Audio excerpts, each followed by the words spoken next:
Alright, y'all, so this is downtown Boston here. Back up that way is Boston Common, and all the clubs and all that shit. Left is Chinatown.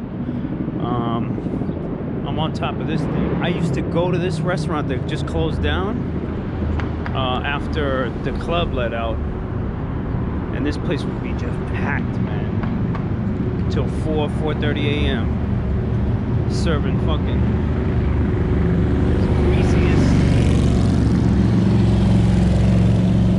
greasiest Chinese food ever, man. All these are new high rises. Shit's wild. Let's see if I got a ticket. $10 says I got a ticket, baby. Oh shit! Wow. I've gotten maybe 10 tickets so far. I'm gonna head up to Nate's office, and I'll chat to you guys in the car.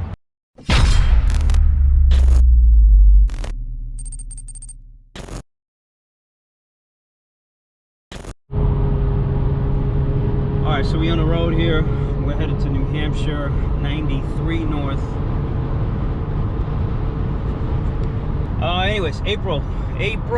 So much shit happened. You know, I don't even know where to start, to be honest. You know, I took a look at all my past videos too. You know, most of the time I've been talking about the same stuff. You know, just kind of being aware and yeah, if some shit messes up, or, you know, even if you make some money, you know, just let it go. Let it go as quickly as possible, man. The weird thing is, the negative shit we'll remember in 2 seconds. But if you ask me how I made a $500,000 this month, I was up a $500,000 this month before I pissed it all away. If you ask me how I made that money, I have no fucking clue. I couldn't tell you immediately off the top of my head. You know what I mean? I couldn't tell it. Couldn't tell you. You know, but if you ask me how I lost it, oh, I got you right here, baby. I was shorting calls on Shopify and Amazon, you know?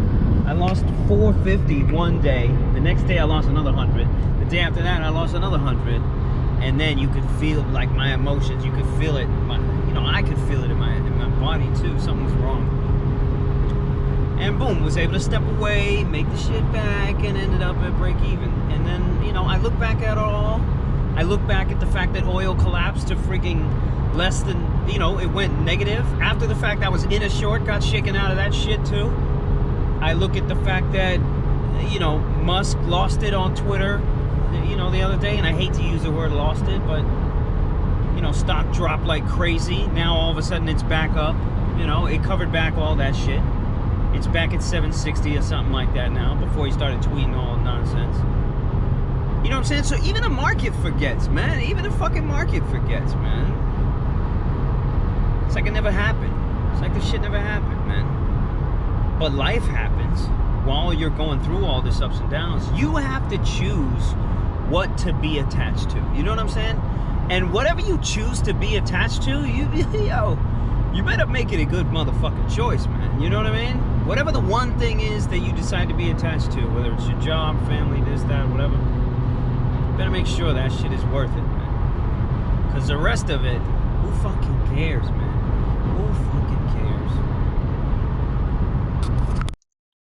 Okay, let's hit these numbers here so you guys can actually see the account and all the ups and downs. As you know, we do this every month. If you missed some of the previous months, go back and check them out. As you can see, I'm back in Boston at, actually I'm in New Hampshire at my boy Nate, Investors Live office. And this is the numbers portion of the video for our April month recap. So let's go ahead and just hop right into this. By the way, I mean, this beard is looking ridiculous right now. I haven't shaved. You know what? To be honest, I'm not even gonna shave until June, man. Let's just see what it looks like. I might shave this, you know, cause the patchiness of it all. You know, I recorded a video of me playing tennis, and you know, you can see the balls far back here. It's just, you know, it's not a good look, man. That's why The Rock shaves his head every day. I mean, he shaves it every day. It's like your process, right? You get up in the morning, you meditate, you do a workout, you fucking shave your head, you take a shower, you get some food. You know what I mean? You just got to make it a process. If you have a bald head, if you have a nice head of hair, that's just it's just a problem you don't have to deal with. However, it doesn't make you better or worse off. You just have other problems, which may or may not be worse than being bald. Okay, let's take a look at the numbers here. As you can see, I started the month at about 1.39, ended the month at about 1.35. However, I did take out several withdrawals. Right here, you see a withdrawal for 50 grand. Right here, you see another withdrawal for 50 grand. And then there's a big one here. And this is a good story here behind this one. I was gonna back my boy because, this dude's a good trader, man. I want to back him, and he is a great trader. So I have the utmost confidence in him. So I put 300 racks in another account for him, with the intentions of allowing him to do his thing, and I get a nice little split. Now, that same day, I'm over levered as fuck on Shopify, and I run out of bullets. So I'm like, whoop, listen, I need that 300 back, man. I need that 300 back, man. I got to work out of these damn short calls here that are screwing me over, right? I'm on the plane this day, on the April 15th. I'm on the plane for $11 from Puerto Rico to here. And I'm on the phone, the Wi-Fi, just trying to hedge out of this shit.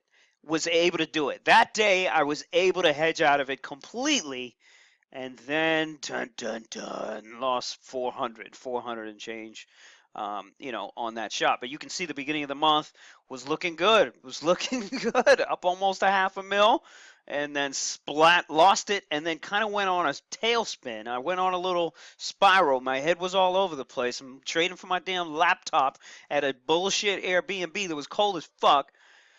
Well, all kinds of other stuff going on, and luckily, was able to kind of chill out a little bit, go back to basics, and end the month green.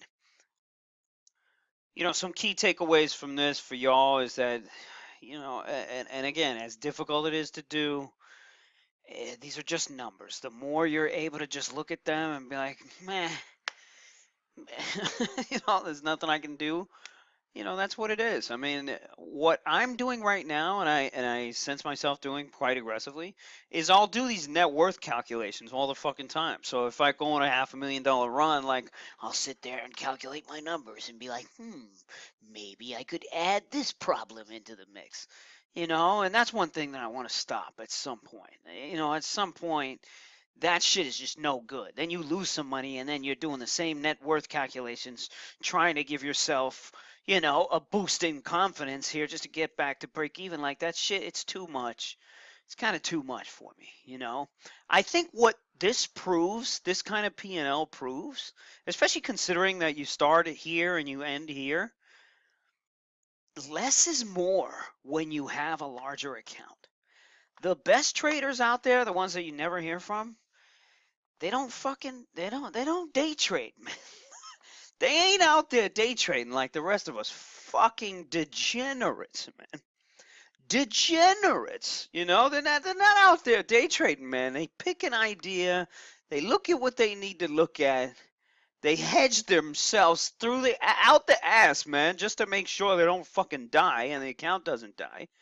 And then they just find a way. They found a way to live the optimal life and not put that much mental work capacity and all that kind of stuff into the trading. And I get it. And remember that I'm not, if you're a person with a $10,000 account, a $20,000 account, it's a different fucking story. It's a completely different story, man. But if you got money already and you're trying to hit numbers, let's say you're trying to do 2 mil, 5 mil, whatever the hell it is, you might have to examine that the way that you got there, to the large account in the first place, might not be the way that you finish up all this shit. You know what I mean? You got to evolve. You have to listen to yourself. Right now, myself is telling me, like, this is day trading it's not doing it for me anymore. Not from the money perspective.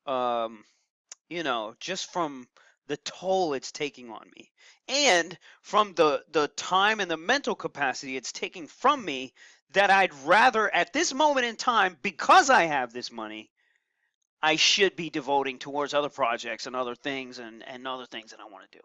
Because as I said earlier, once you make enough money, then the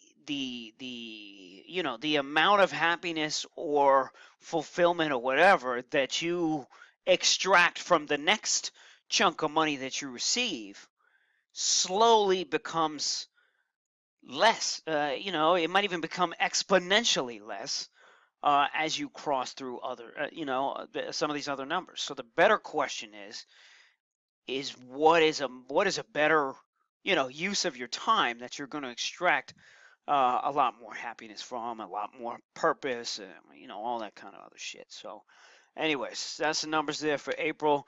Check all the other months if you missed them, and we'll see you in May.